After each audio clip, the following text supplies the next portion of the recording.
ಕೋಲಾರ ಜಿಲ್ಲೆಯ ಶ್ರೀನಿವಾಸಪುರ ಪಟ್ಟಣದಲ್ಲಿ ಇಂದು ಪತ್ರಿಕಾಗೋಷ್ಠಿ ನಡೆಸಿದ ವಿಧಾನ ಪರಿಷತ್ ವಿರೋಧ ಪಕ್ಷದ ನಾಯಕ ಹಾಗೂ ಬಿಜೆಪಿ ಹಿರಿಯ ಮುಖಂಡ ಛಲವಾದಿ ನಾರಾಯಣಸ್ವಾಮಿ ಮಾವು ಬೆಳೆಗಾರರ ಸಂಕಷ್ಟ, ರಾಜ್ಯ ಸರ್ಕಾರದ ಆಡಳಿತ ವೈಫಲ್ಯ ಹಾಗೂ ಕಾಂಗ್ರೆಸ್ ಸರ್ಕಾರದ ಕಾರ್ಯವೈಖರಿಯ ವಿರುದ್ಧ ತೀವ್ರ ವಾಗ್ದಾಳಿ ನಡೆಸಿದರು. ಪತ್ರಿಕಾಗೋಷ್ಠಿಯಲ್ಲಿ ಮಾತನಾಡಿದ ಅವರು, ಶ್ರೀನಿವಾಸಪುರ ಭಾಗದ ಮಾವು ಬೆಳೆಗಾರರು ಈ ಬಾರಿ ತೀವ್ರ ಸಂಕಷ್ಟಕ್ಕೆ ಸಿಲುಕಿದ್ದಾರೆ. ರಫ್ತು ಪ್ರಮಾಣ ಕುಸಿತ ಮತ್ತು ಬೆಲೆ ಪಾತಾಳಕ್ಕಿಳಿದಿರುವುದರಿಂದ ರೈತರು ಆರ್ಥಿಕ ಸಂಕಷ್ಟ ಎದುರಿಸುತ್ತಿದ್ದಾರೆ ಎಂದು ಹೇಳಿದರು. ರಾಜ್ಯದಲ್ಲೇ ಅತಿ ಹೆಚ್ಚು ಮಾವು ಬೆಳೆಯುವ ಪ್ರದೇಶವಾಗಿರುವ ಶ್ರೀನಿವಾಸಪುರದ ರೈತರ ನೆರವಿಗೆ ಸರ್ಕಾರ ತಕ್ಷಣ ಮುಂದಾಗಬೇಕು ಎಂದು ಒತ್ತಾಯಿಸಿದರು.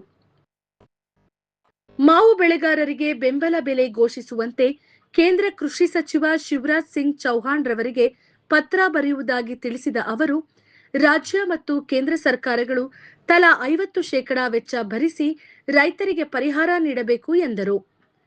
ರೈತರ ಹಿತದೃಷ್ಟಿಯಿಂದ ತಕ್ಷಣ 500 ಕೋಟಿ ರೂಪಾಯಿ ವಿಶೇಷ ಪ್ಯಾಕೇಜ್ ಘೋಷಿಸಬೇಕು ಎಂದು ಆಗ್ರಹಿಸಿದರು.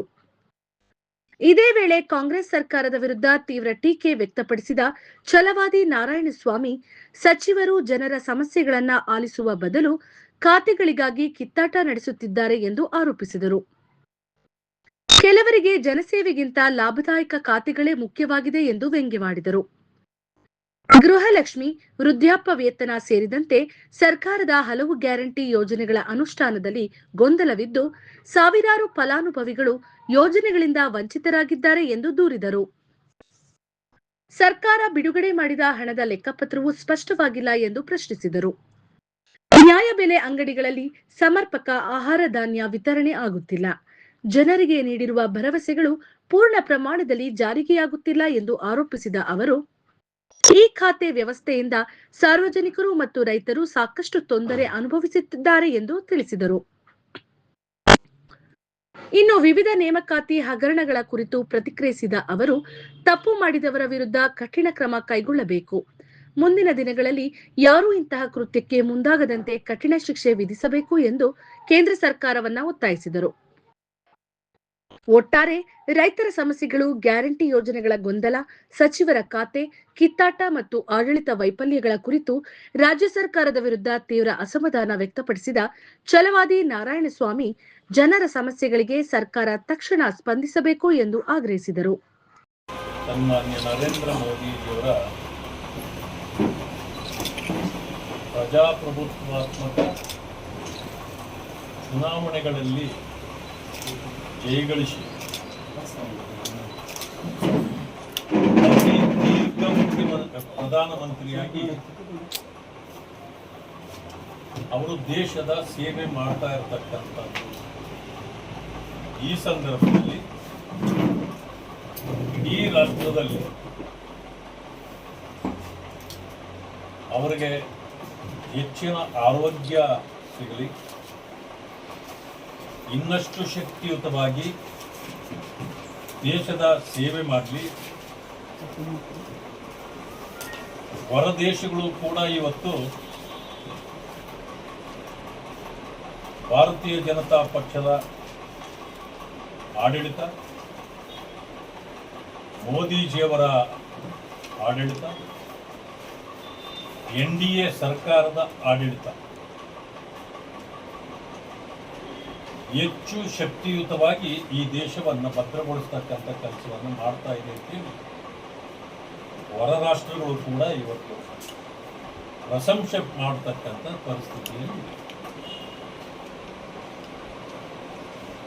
ಏನು ಕತ್ತಲ ದಿನಗಳ ರಾಜಕಾರಣ ಇತ್ತು, ಸ್ವತಂತ್ರ ಬಂದ ನಂತರ ರಾಜಕೀಯ ಪ್ರಜ್ಞೆ ಆಗಲಿ, ಸಾಮಾಜಿಕ ಪ್ರಜ್ಞೆ ಆಗಲಿ ಜನರಲ್ಲಿ ಅಷ್ಟಾಗಿ ಇರಲಿಲ್ಲ. 2000 ನಂತರ ಕ್ರಮೇಣ ರಾಜಕೀಯ ಪ್ರಜ್ಞೆಯೂ ಬಂತು, ಆರ್ಥಿಕ ವ್ಯವಸ್ಥೆ ಕೆಲ ಮಟ್ಟಕ್ಕೆ ಸರಿ ಹೋಗ್ತಕ್ಕಂಥ ದಾರಿಗೆ ಬಂತು. 2014ರಲ್ಲಿ ಮೋದಿಜಿಯವರು ಅಧಿಕಾರವನ್ನು ಕೈಗೆತ್ತಿಕೊಂಡ ನಂತರ ಇಲ್ಲಿಯವರೆಗೆ 12 ವರ್ಷಗಳ ಕಾಲ ದೇಶದಲ್ಲಿ 12 ವರ್ಷಗಳ ಹಿಂದೆ ಆರ್ಥಿಕ ಸ್ಥಿತಿ 11ನೇ ಸ್ಥಾನದಲ್ಲಿದ್ದದ್ದು 12 ವರ್ಷಗಳಲ್ಲಿ 4ನೇ ಸ್ಥಾನಕ್ಕೆ ಬಂದಿದೆ.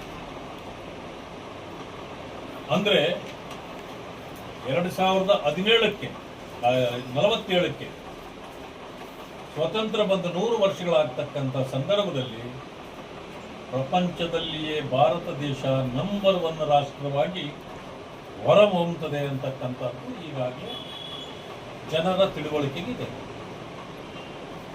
ಆರ್ಥಿಕ ವ್ಯವಸ್ಥೆಯಲ್ಲಿ ಅಮೆರಿಕ ಇರಬಹುದು, ರಷ್ಯಾ ಇರಬಹುದು, ಚೈನಾ ಇರಬಹುದು, ಯಾವುದೇ ಮುಂದುವರೆದ ರಾಷ್ಟ್ರಗಳಿಗಿಂತ GDP ಗ್ರೋತ್ ಅಲ್ಲಿ ಇವತ್ತು 7.8% ನಾವು ಎತ್ತರಕ್ಕೆ ಏರಿದ್ದೇವೆ.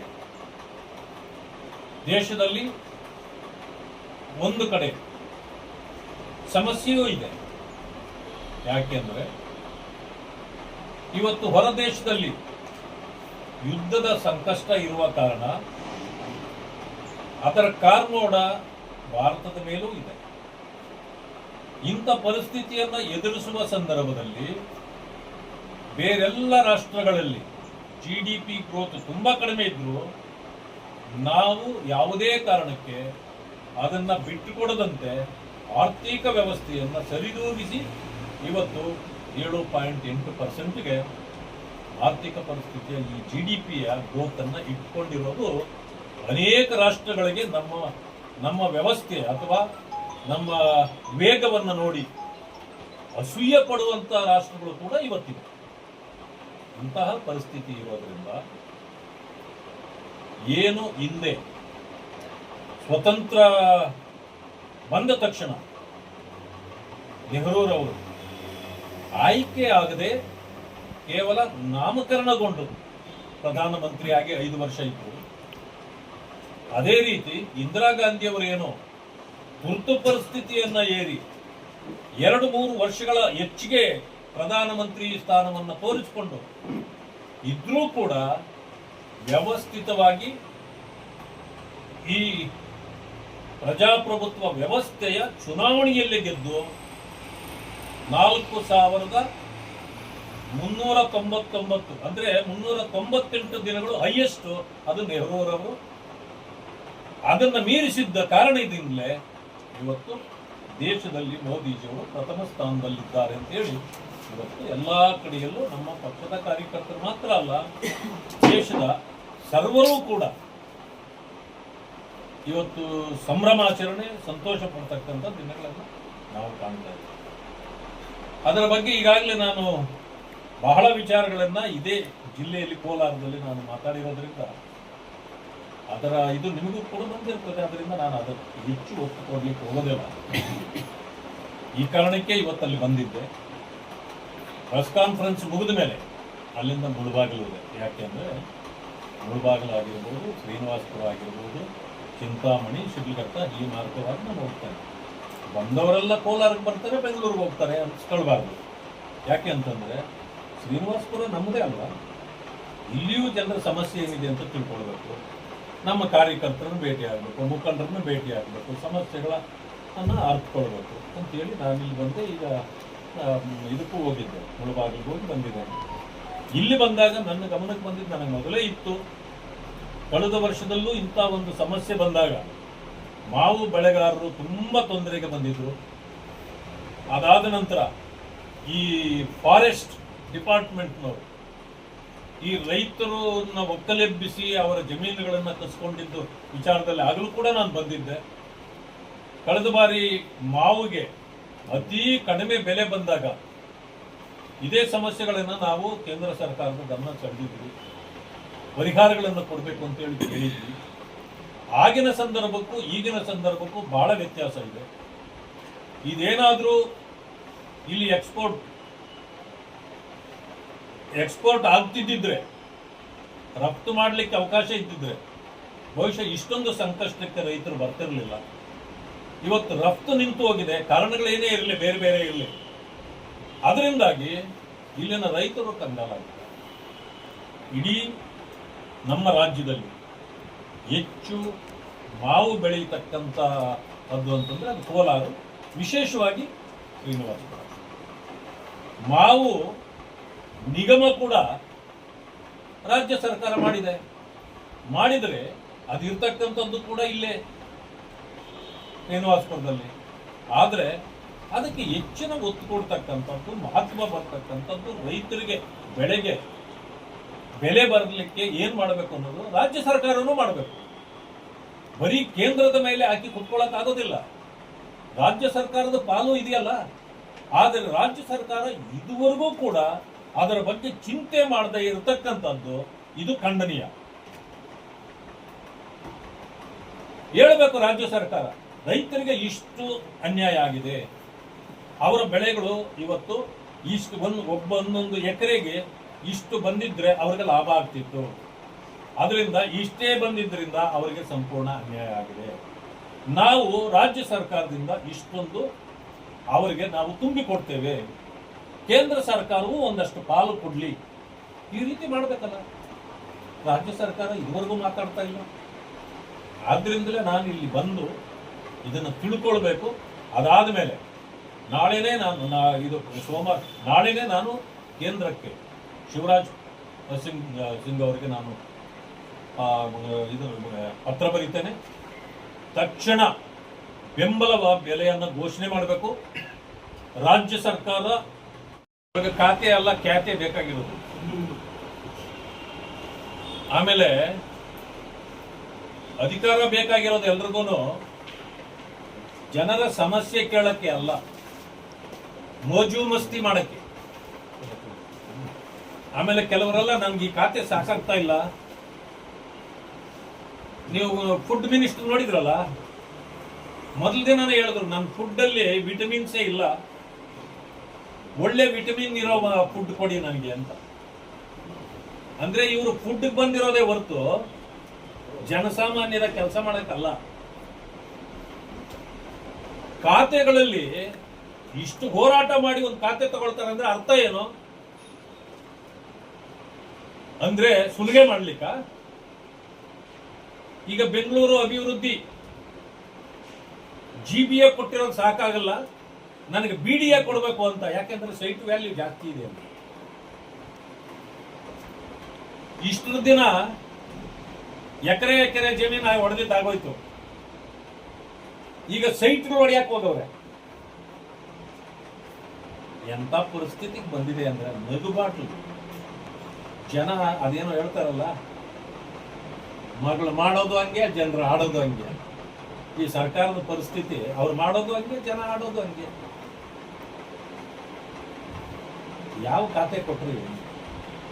ಎಲ್ಲಾ ಖಾತೆಗಳಿರೋದು ಜನಸಾಮಾನ್ಯರ ಸಮಸ್ಯೆಗಳನ್ನು ಕೇಳಿ ಪರಿಹಾರ ಮಾಡಬೇಕು. ಸರ್ಕಾರ ಇರೋದೇ ಜನರ ಕಷ್ಟ ಸುಖ ಕೇಳಕ್ಕೆ. ಇವ್ರು ಅವ್ರ ಕಷ್ಟ ಸುಖ ಕೇಳೋದು ಬಿಟ್ಬಿಟ್ಟು ಇವ್ರ ಕಷ್ಟ ಸುಖ ಹೇಳ್ಕೊಳಕ್ ಶುರು ಮಾಡ್ಬಿಟ್ಟಾರೆ. ನನಗೆ ಇದ್ರಲ್ಲಿ ಸರಿಯಾಗಿ ಸಿಗ್ತಾ ಇಲ್ಲ, ನನಗೆ PWDನೇ ಬೇಕು, ಯಾಕಂದ್ರೆ ಕಾಂಟ್ರಾಕ್ಟ್ ಅಲ್ಲೇ ಜಾಸ್ತಿ ಬರ್ತದೆ, ನನಗೆ ನೀರಾವರಿನೇ ಬೇಕು, ಎಲ್ಲೆಲ್ಲಿ ನಮ್ಮ ತೋಟಕ್ಕೆ ನೀರು ಹರಿಸ್ಕೊಂಡ್ಬಿಡ್ಬೇಕು ಅಲ್ಲಿ ಹರಿಸ್ಕೊಂಬೋದಲ್ಲ ಅಂತ. ಈ ರೀತಿ ಮಾಡಿದ್ರೆ ಮುಂದಿನ ದಿನಗಳಲ್ಲಿ ರಾಜಕಾರಣಿಗಳಿಗೂ ಬೆಲೆ ಇರಬೇಕು. ಯಾರಿಗೆ ಅವಕಾಶ ಸಿಕ್ತು, ಈಗ ನೀವು 14 ಜನರು ಮಾಡಿದ್ರಲ್ಲ, ಎಲ್ಲೋದ್ರು 14 ಜನ ಎಲ್ಲೋದ್ರು? ಎಲ್ಲ ಇನ್ನೂ ಡೆಲ್ಲಿನಲ್ಲೇ ಕುಳ್ತವ್ರೆ.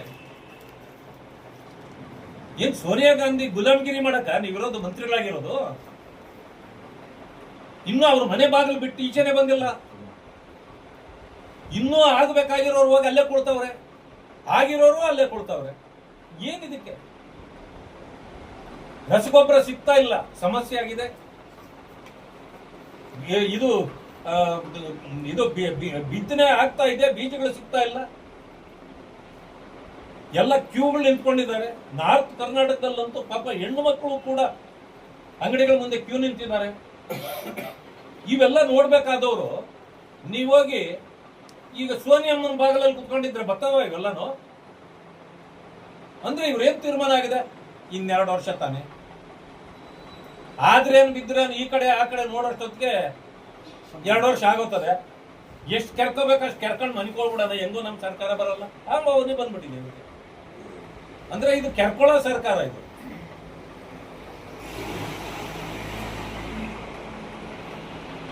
ಬಗ್ಗೆ ತಲೆನೇ ಕೆಡಿಸ್ಕೊಂತ ಇಲ್ಲ. ಗ್ರಾಮೀಣ ಭಾಗದಲ್ಲಂತೂ ಸ್ವಚ್ಛತೆಯಿಂದ ಹಿಡಿದು ಪ್ರತಿಯೊಂದು ನೀರಿನ ಅಭಾವನೂ ಸೃಷ್ಟಿ ಆಗ್ತಾ ಇರೋಂಥದ್ದು ಸರ್. ಅವ್ರ ತಲೆ ಇದೆ ಅನ್ಕೊಂಡ್ರೆ ನೀವು, ಅವ್ರ ತಲೆ ಇಲ್ಲಿ ಕೆಡಿಸ್ಕೊಳ್ತಿಲ್ಲ ಅಂದ್ರೆ ಅವ್ರ ತಲೆನೇ ಇಲ್ಲ. ತಲೆ ಇದ್ದವ್ರ ಹತ್ರ ಏನ್ ಕೆಡಿಸ್ಕೊಳ್ಳೋದು, ಏನು ಹೇಳಕ್ಕಾಗುತ್ತೆ ನಾವು?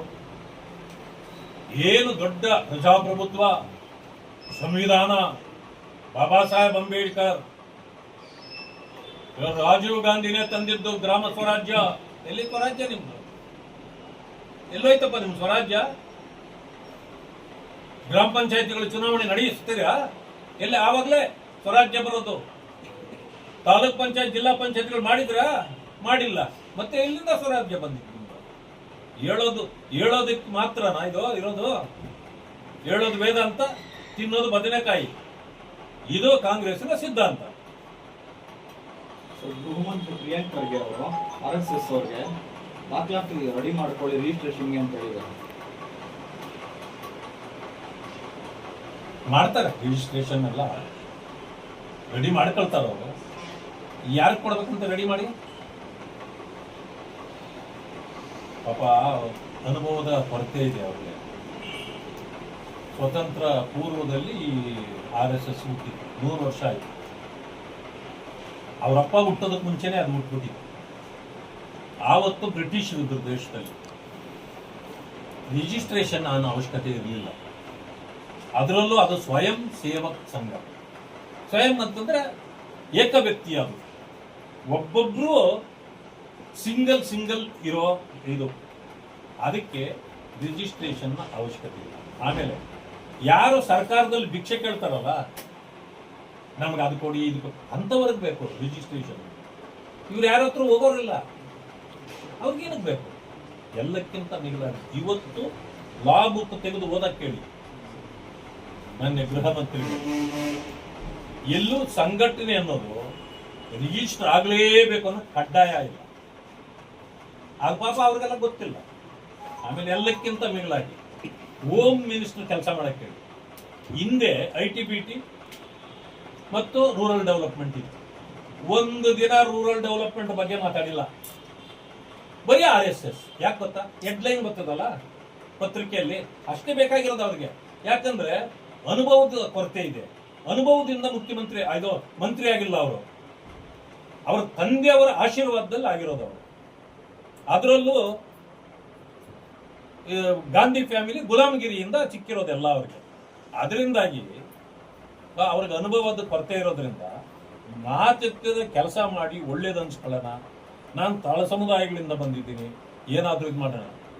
ತಳ ಸಮುದಾಯ ಯಾವ ಸಮುದಾಯ? ಅವರು ದಲಿತರಲ್ವಾ? ಒಂದು ದಿನ ದಲಿತತ್ವ ಪ್ರದರ್ಶನನೇ ಆಗಿಲ್ಲ ಅವರಿಂದ. ಮೊನ್ನೆನೂ ಅಷ್ಟೇ, ಏನು ನಮ್ಮ ಇದರಲ್ಲಿ ಅಂಬೇಡ್ಕರ್ ರಕ್ತ ಹರಿತದೆ ಅಂತ ತೋರಿಸಿದ್ರು, ಹೇಳ್ಕೊಂತಾರೆ ಎಲ್ಲ ಕಡೆ. ಅದೇ ನಾನು ಒಂದ್ಸಾರಿ ಟ್ವೀಟ್ ಮಾಡಿದೆ, ನೋಡಪ್ಪ, ನಾನು ಅಂಬೇಡ್ಕರ್ ಅವರು ಇದರಲ್ಲಿ ಬಂದವನು, ಹೋರಾಟ ಮಾಡಿ ಬಂದಿದ್ದೀನಿ. ನಾನು ಓದ್ ತಗೊಳ್ಳುವಾಗ MLC ಆಗಿ ಬಾಬಾ ಸಾಹೇಬ್ ಅಂಬೇಡ್ಕರ್ ಅವರ ಹೆಸರಿನಲ್ಲಿ ಪ್ರಮಾಣ ವಚನ ಸ್ವೀಕರ್ತೇನೆ ಅಂತ ಹೇಳಿದ್ರು. ಅವರು ಭಗವಂತನ ಹೆಸರು ಅಂದ್ರು. ಮತ್ತೆ ಹೋಯ್ತಾ ನಿಂದು ಅಂಬೇಡ್ಕರ್ ಹೆಸರು ಇಲ್ಲಲ್ಲ? ಹೋಗ್ಲಿ, ಮೊನ್ನೆ ಡಾಕ್ಟರ್ ಪರಮೇಶ್ವರ್ ಅವರು ಬಾಬಾ ಸಾಹೇಬ್ ಅಂಬೇಡ್ಕರ್ ಅವರ ಹೆಸರಿನಲ್ಲಿ ಪ್ರಮಾಣ ವಚನ ಸ್ವೀಕಾರ. ಇವ್ರೇನ್ ಮಾಡಿದ್ರು? ಆವಾಗಲೂ ಭಗವಂತ ಅಂದ್ರು. ಅಲ್ಲಿಗೆ ನೀವು ಯಾರು? ಈಗ ನೀವು ಅಂಬೇಡ್ಕರ್ ವಿರೋಧಿ ಆಗ್ಬಿಟ್ರಲ್ಲ. ಸುಮ್ಮನೆ ಅಂಬೇಡ್ಕರ್ ಅವ್ರ ಹೆಸರನ್ನ ಹೇಳ್ಕೊಂಡು ಹೊಟ್ಟೆ ಪಾಡಲು ರಾಜಕೀಯ ಮಾಡ್ತಾರೆ.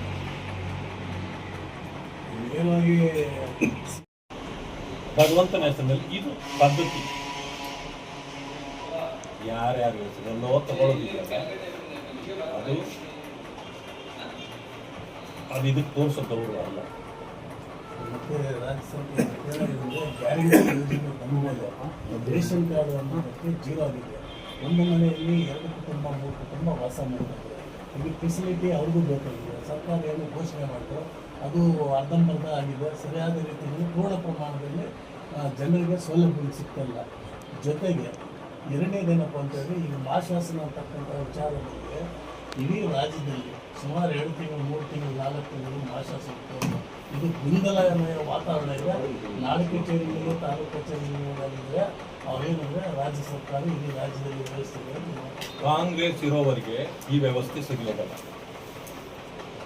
ಇವರಿಗೆ ಬಡವರ ಬಗ್ಗೆ ಕಾಳಜಿ ಇಲ್ಲ, ವೃದ್ಧರ ಬಗ್ಗೆ ಕಾಳಜಿ ಇಲ್ಲ, ವಿಧವೆಯರ ಬಗ್ಗೆ ಕಾಳಜಿ ಇಲ್ಲ. ಏನೇನು ಮಾಶಾಸನಗಳು ಎಲ್ಲರಿಗೂ ಬರ್ತಿದ್ವು ಎಲ್ಲವೂ ನಿಲ್ತಾರೆ. ಆಮೇಲೆ ಒಂದು ಸಮಯ ಒಂದು ವರ್ಷದಲ್ಲಿ 1,000 2 ಸಾರಿ ಕೊಟ್ಬಿಟ್ರೆ ವರ್ಷದ್ದಕ್ಕೂ ಟಿಕ್ ಹಾಕ್ಕೊಂಡ್ಬಿಡ್ತಾರೆ. ಇನ್ನು ಉಳಿದಿದ್ದು ವರ್ಷ ತಿಂಗಳಲ್ಲಿ ಎಲ್ಲೋಯ್ತು? ನೀವು ಹೇಳಿದ್ರಿ ಗೃಹಲಕ್ಷ್ಮಿ ತಿಂಗಳ ಕೊಡ್ತಾ ಇದ್ದೀವಿ ಅಂತ ನಾವು ಹಿಡಿದಾಕಿದ್ವಿ. 25 ಜನವರಿ ಫೆಬ್ರವರಿಯಲ್ಲಿ ಕೊಡಿಲ್ಲ ಅಂತೇಳಿ ಡಿಸೆಂಬರಲ್ಲಿ ನಾವು ಸೆಷನ್ನಲ್ಲೇ ಹಿಡಿದ್ವಿ. ಇಲ್ಲ ಕೊಟ್ಟಿದ್ದೀವಿ ಅಂದರು, ಬಿಡುಗಡೆ ಮಾಡಿದ್ವಿ. ನಾವು ದಾಖಲೆ ಬಿಡುಗಡೆ ಮಾಡಿದಾಗ ಇಲ್ಲ ಕಣ್ಣು ತಪ್ಪಿನಿಂದ ಆಗಿದೆ ಅಂತಂದ್ರೆ, ಯಾಕಂದ್ರೆ ಇವ್ರ ಕಣ್ಣುಗಳು ಕಾಣಿಸಲ್ಲ. ಅದಕ್ಕೆ ಅವತ್ತೇ ಹೇಳಿದೆ ನಾನು, ಎಲ್ಲಾದ್ರೂ ಹೋಗಿ ಕಣ್ಣು ಟೆಸ್ಟ್ ಮಾಡಿಸ್ಕೊ ಬರ್ರಿ, ನಿಮ್ಮ ಕಣ್ಣು ತಪ್ಪಿನಿಂದ ಇವೆಲ್ಲ ಆಗಬಾರ್ದು. ಅದಾದ್ಮೇಲೆ ಸಿಕ್ಕಾಕೊಂಡ್ರು 5,000 ಕೋಟಿ ಹಣ ಬಿಡುಗಡೆ ಆಗೇ ಇರಲಿಲ್ಲ. ಒಂದೇ ತಿಂಗಳಲ್ಲಿ ಮಾಡ್ತೀವಿ ಅಂದ್ರೆ ಇದುವರೆಗೂ ಮಾಡಿಲ್ಲ.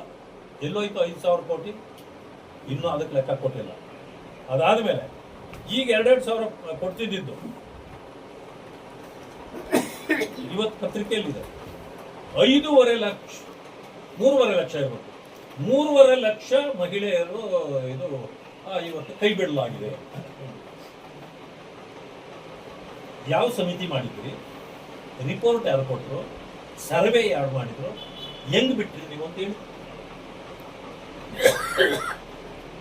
ನಿಮ್ಮ ಇಷ್ಟಾನುಸಾರ ಯಾರು ಎಲ್ಲ ಕಟ್ ಮಾಡ್ಬಿಡೋದಾ? ಅವ್ರು ಇದ್ದಾರ ಇಲ್ವಾ? ನಿಮಗೆ ಸರ್ವೆ ಮಾಡಿದಾರ? ನಿಮಗೆ ರಿಪೋರ್ಟ್ ಕೊಟ್ಟಾರ? ಒಂದೇ ಮಾತಿನಲ್ಲಿ ಹೇಳ್ಬಿಡ್ತೇನೆ, ಕಾಂಗ್ರೆಸ್ ಸರ್ಕಾರ ಅನ್ನೋದು ಒಂದು ವಂಚಕರ ಸಂತೆ. ವಂಚನೆ ಮಾಡೋದೇ ಅವ್ರಿಗೆ ಗೊತ್ತಿರೋದು, ಬೇರೆ ಏನು ಗೊತ್ತಿಲ್ಲ.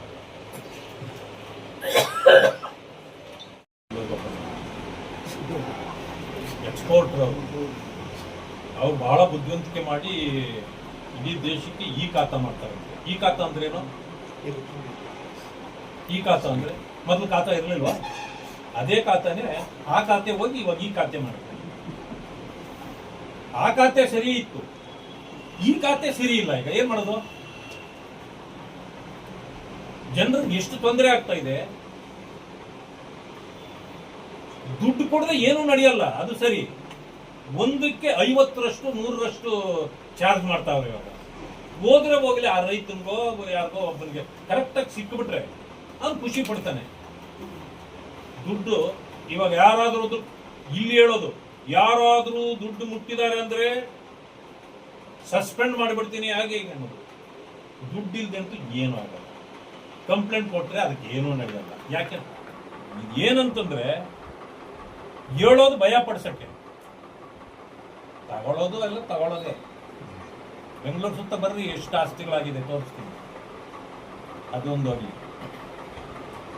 ಈಗ ಆನ್ಲೈನಲ್ಲೇ ತಗೋಬೇಕಲ್ಲ, ಯಾಕೆ ಆನ್ಲೈನಲ್ಲಿ ಸಿಗ್ತಾ ಇಲ್ಲ ಎಲ್ರಿಗೂ? ಇದು ಕೊಡ್ಲಿಲ್ಲ ಅಂದ್ರೆ ಸರ್ವರ್ ಡೌನ್, ಕೊಟ್ರೆ ಸರ್ವರ್ ಅಪ್. ಇದು ವ್ಯವಸ್ಥೆ ಕಾಂಗ್ರೆಸ್. Thank you.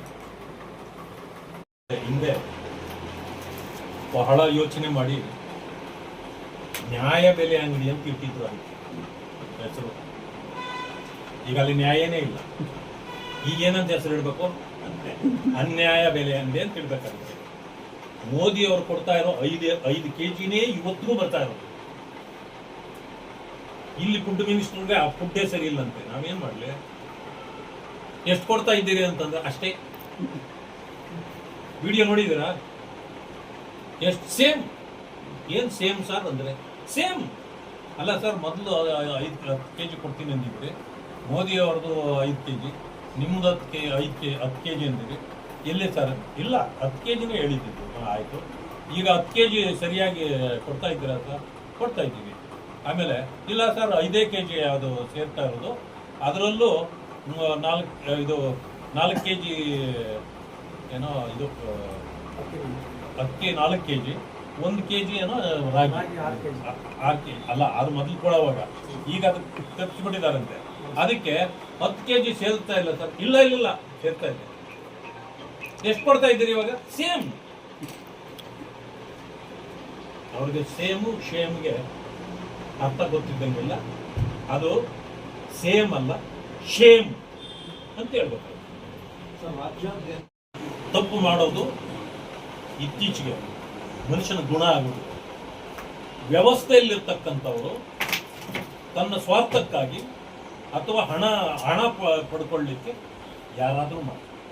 ಅದು ಕೇಂದ್ರ ಸರ್ಕಾರ ಇರ್ಬೋದು, ರಾಜ್ಯ ಸರ್ಕಾರ ಇರ್ಬೋದು. ತಕ್ಷಣ ಅಂಥವರನ್ನು ಬಲಿಯಾಗ್ತಕ್ಕಂಥ ಕೆಲಸ ಮಾಡ್ತಾರೆ. ಇವತ್ತು ಈಗಾಗಲೇ ಅದು CBIಗೆ ಹೋಗಿ ಯಾರು ಮಾಡಿದ್ದಾರೆ ಎಲ್ಲ ಸಿಕ್ಕಾಕೊಂಡಿದ್ದಾರೆ. ಈಗಾಗಲೇ ಕಂಬಿ ಎಣಿಸ್ತಿದ್ದಾರೆ. ಇದು ಆಗಬಾರ್ದಾಗಿತ್ತು. ಯಾಕೆ ಅಂತಂದ್ರೆ ಬಹಳ ಜನ ಯುವಕರ ಭವಿಷ್ಯ, ಮಕ್ಕಳು ಪ್ರಾಣ ಕಳ್ಕೊಂಡಿರ್ತಾರೆ. ಇಲ್ಲ, ಎಲ್ರಿಗೂ ಸಾಧ್ಯ ಆಗಿದೆ. ನಾವು ಅದು ಯಾವುದನ್ನು ಕೂಡ ಡಿಪೆಂಡ್ ಮಾಡೋದಿಲ್ಲ ನಾವು. ಆದರೆ ಯಾರಿಂಥದ್ದನ್ನು ಮಾಡಿದ್ದಾರೆ, ಮುಂದಿನ ಅವರಿಗೆ ಕೊಡೋ ಶಿಕ್ಷೆ ಹೆಂಗಿರ್ಬೇಕಂದ್ರೆ, ಮುಂದೆ ಯಾರೂ ಕೂಡ ವ್ಯವಸ್ಥೆಯಲ್ಲಿ ಇದ್ದುಕೊಂಡು ಇಂಥ ತಪ್ಪನ್ನು ಮಾಡಬಾರ್ದು. ನಾವು ಮಾಡಿದರೆ ನಮ್ಮ ಜೀವನೇ ಹೋಗ್ಬೋದು, ಆ ಭಾವನೆ ಬರುವಂಥ ಶಿಕ್ಷೆಯನ್ನು ಕೇಂದ್ರ ಸರ್ಕಾರ ಕೊಡಬೇಕು. ನ್ಯಾಯಬೆಲೆ ಅಂಗಡಿಗಳಲ್ಲಿ